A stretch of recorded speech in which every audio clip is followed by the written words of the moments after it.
আসসালামু আলাইকুম। কোটা বিরোধী আন্দোলন যে স্রেফ একটা পাতানো খেলা ছিল, একটা উপলক্ষ ছিল, এবং সেই আন্দোলন থেকে অভ্যুত্থানের সৃষ্টি, সাধারণ মানুষের রক্তের সঙ্গে প্রতারণা, এই বিষয়গুলো গত কয়েক মাস ধরে নানানভাবে আমাদের সামনে উপস্থিত হচ্ছে। দেশে বিদেশে নানান ধরনের তথ্য প্রমাণ আমাদের সামনে হাজির হচ্ছে। কিন্তু সবচেয়ে বড় কথা হচ্ছে, এই যে সত্যগুলো, বাস্তবতাগুলো এখন সেই আন্দোলন বা অভ্যুত্থানের কুশীলব বা যারা স্বঘোষিত কথিত বিপ্লবী, তাদের মুখ থেকে কেন একে একে সব ফাঁস হচ্ছে? ডক্টর মোহাম্মদ ইউনূসের ইনভলভমেন্ট এখানে কেমন ছিল, তার কিছুটা ধারণা যেমন আমরা পেয়েছি আরও আগে থেকেই। এই আন্দোলনে তার আর্থিক সহযোগিতা বা তার ব্যয় কত ছিল, নিশ্চয়ই সেই হিসেবগুলো আগামীতে বেরিয়ে আসবে। এই আন্দোলনের নিশ্চয়ই তিনটি লক্ষ্য ছিল এখন যা বোঝা যাচ্ছে। প্রথমত, শেখ হাসিনাকে উৎখাত করা, শেখ হাসিনা সরকারকে উৎখাত করা। 2 নম্বর হচ্ছে রাষ্ট্র ক্ষমতা নিজেদের দখলে নেওয়া আন্দোলনকারীদের। 3 নম্বর হচ্ছে মুক্তিযুদ্ধের ইতিহাস ধুয়ে মুছে ফেলা। সব কিছু তো এখন প্রমাণের পথে, এবং বলছে মানুষের সঙ্গে প্রতারণা। মানুষ বৈষম্যহীন সমাজ প্রতিষ্ঠার যেই স্বপ্ন তাদেরকে দেখানো হয়েছিল, সেখান থেকে তো নেমেছিল। মানুষ কতটা পেয়েছে, তাদের স্বপ্ন কতটুকু বাস্তবায়ন হয়েছে, এটি সবচেয়ে বড় প্রশ্ন। ডক্টর মোহাম্মদ ইউনূসের ভাষ্য অনুযায়ী যিনি মাস্টার মাইন্ড এই আন্দোলনের, সেই মাহফুজ আলম, সরকারি তথ্য সম্প্রচার বিষয়ক উপদেষ্টা, তিনি শুক্রবার তার ফেসবুক স্ট্যাটাসে সরাসরি বিষয়গুলো জেনেছেন নিশ্চয় তার স্ট্যাটাস সম্পর্কে। তারপরেও শেখ হাসিনা সরকারের বিরুদ্ধে যেমন নানান বিষয় আমাদেরকে আলোচনা রাখতে হয়েছিল, এখনও এই বিষয়গুলো আমাদেরকে আলোচনা রাখতে হবে। তিনি বলছেন, দুনিয়ার কোনো অভ্যুত্থান বা বিপ্লব পরিকল্পনা না করে হয়েছে। জনগণের চৈতন্যকে ঐক্যবদ্ধ ও লক্ষ্যাভিমুখী রাখতে ম্যাটিকুলাস ডিজাইনের বিকল্প নেই।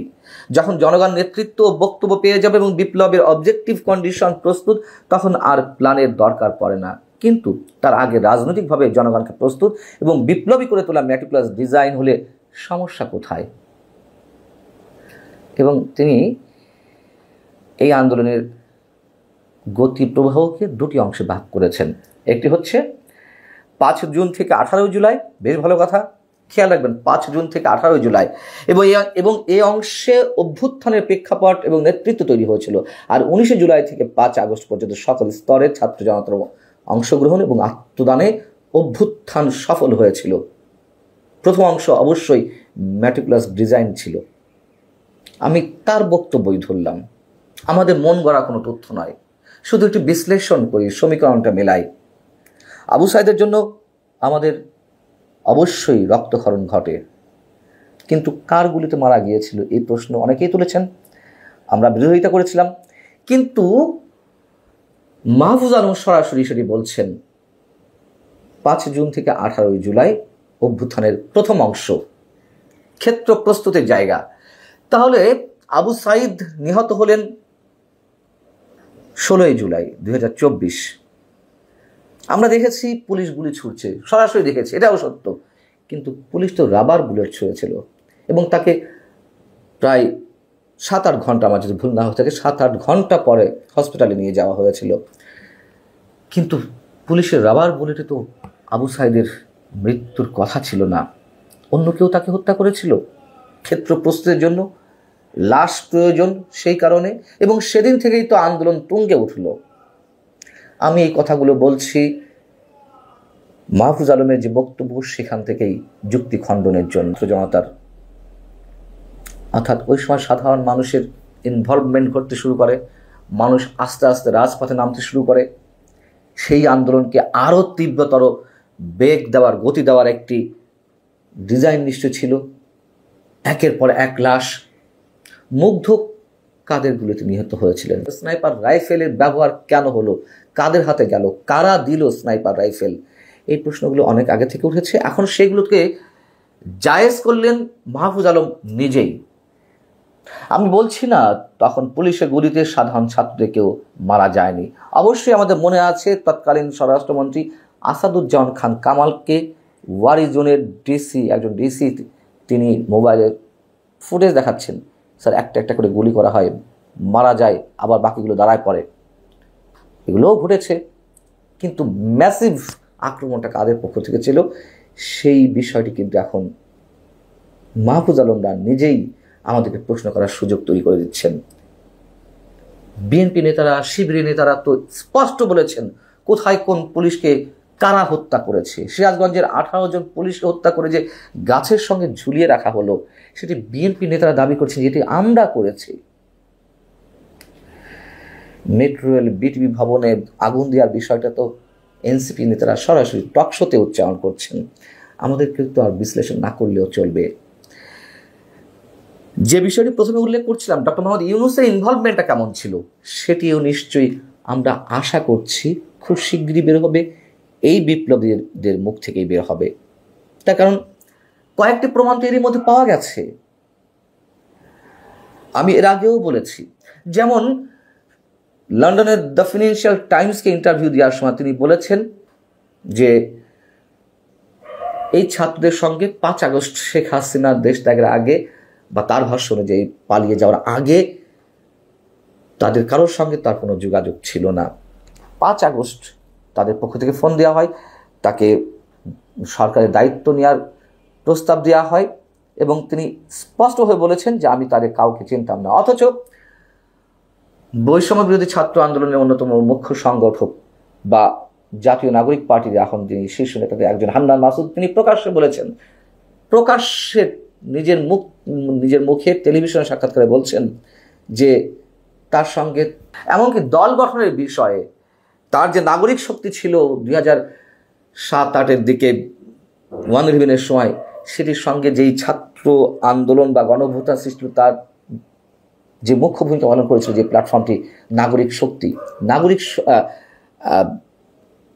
তাদের সংগঠনটির নাম ছিল ছাত্র শক্তির সঙ্গে তার নাগরিক শক্তি নামটা মিলে গেছে, এই প্রশ্নটা করেছিলেন সিনিয়র সাংবাদিক নুরুল কবির। তিনি বলেছেন এটা কাকতালীয়। পরে আমরা শুনলাম যে তিনি আবার সম্ভবত ফিনান্সিয়াল টাইমসকেই বলেছেন যে আমি ছাত্রদেরকে বলেছি রাজনৈতিক দল করতে। এর আগে তিনি বলেছিলেন যে আমি ছাত্রদেরকে কাউকে চিনতাম না, তারা রাজনৈতিক দল কীভাবে করলো বা করবে আমি জানি না। আবার তিনিই বলছেন আমি বলেছি তাদেরকে রাজনৈতিক দল করতে। ডক্টর মোহাম্মদ ইউনূস এই আন্দোলনে কি পরিমাণ টাকা দিয়েছেন, কি পরিমাণ অর্থ ব্যয় করেছেন, এগুলো মানুষ প্রশ্ন তুলছে অনেক আগে থেকেই।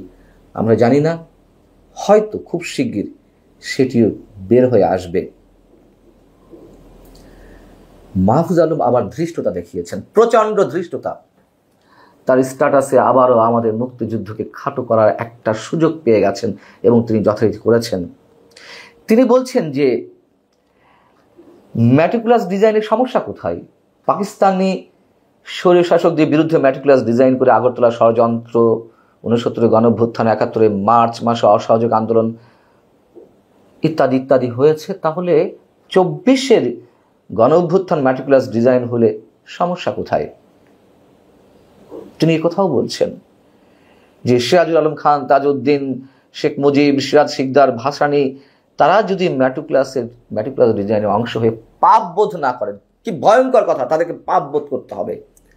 তারা না করলে 24 আন্দোলনে যারা ম্যাটিকুলাস ডিজাইন করেছেন তাদের ভিতরে কোনো পাপ বোধের সৃষ্টি হবে না, সে কথাই তিনি বলতে চেয়েছেন। আবারও সে 71-এর সঙ্গে 24-এর সঙ্গে তুলনা। আরে 71টা একটি স্বাধীন ভূখণ্ড নির্মাণের জন্য সংগঠিত হয়েছে, স্বতঃস্ফূর্ত মানুষের আন্দোলন ছিল প্রতিটি ধাপে।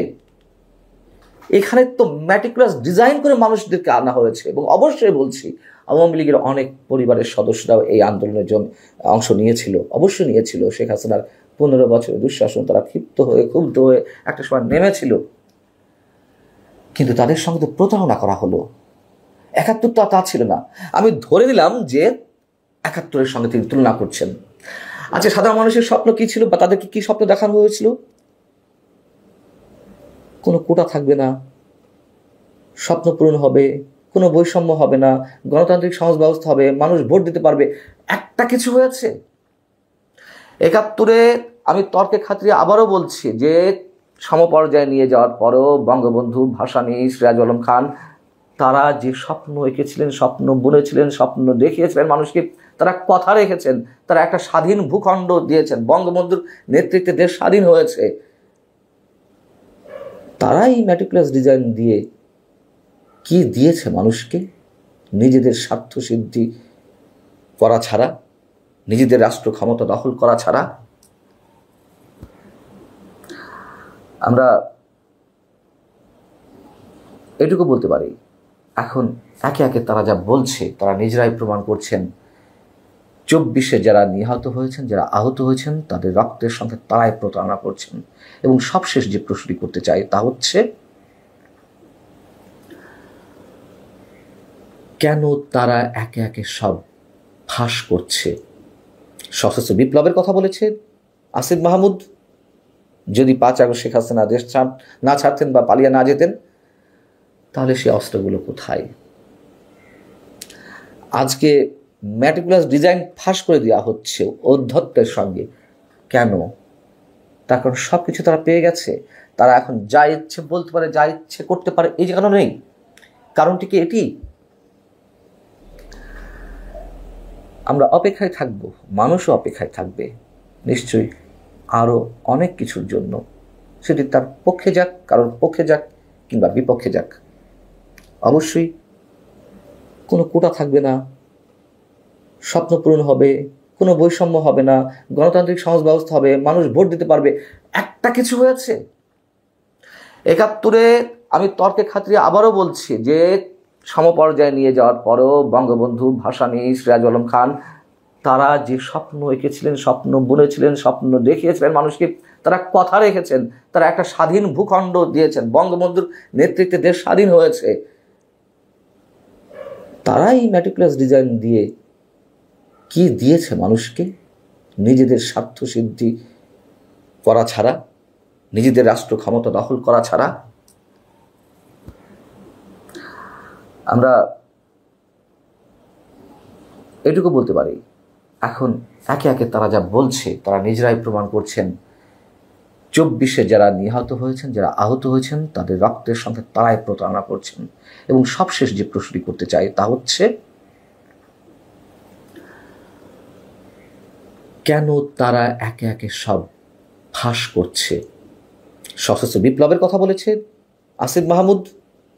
যদি 5 আগস্ট শেখ হাসিনা দেশ না ছাড়তেন বা পালিয়ে না যেতেন, তাহলে সেই অস্ত্রগুলো কোথায়?